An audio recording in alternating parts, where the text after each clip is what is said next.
The United Nations on Tuesday demanded that Israel's investigations into alleged unlawful killings in Gaza, including the recent hospital strike that killed 20 people, must produce concrete results. At least 5 journalists were among those killed on Monday's Israeli airstrikes on the Nasser Hospital in Khan Yunis, sparking international outrage. Let's listen into what Tamim Al-Kaitan, United Nations Rights Office spokesperson, has said. The Israeli authorities have in the past announced investigations in such killings. It's of course the responsibility of Israel as the occupying power to investigate. But these investigations need to yield results. There needs to be justice. We haven't seen results or accountability measures yet. We have yet to see the results of these investigations, and we call for accountability and justice. There are reports the hospital was hit twice in quick succession, raising questions about a possible double-tap strike targeting rescue workers.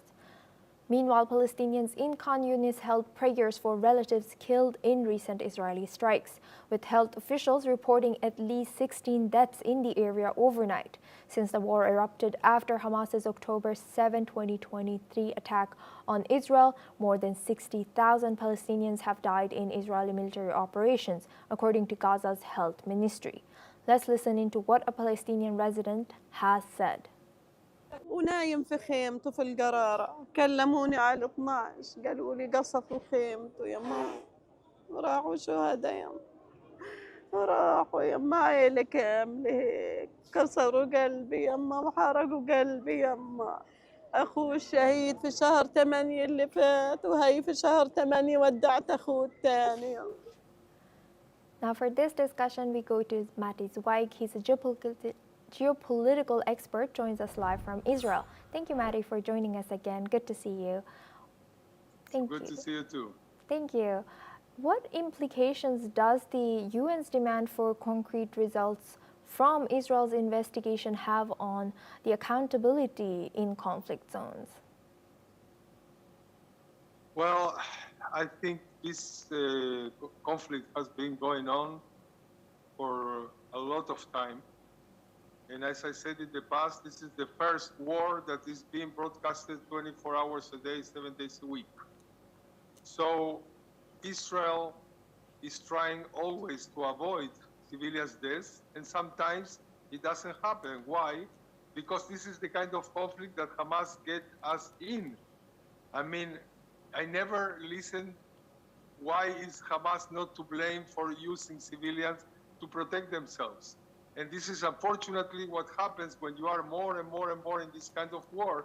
And then I will say for the time 200, why Hamas don't release the hostages? Why don't dismantle themselves and finish this bloodshed, which is very bad also for Israel, not only for them.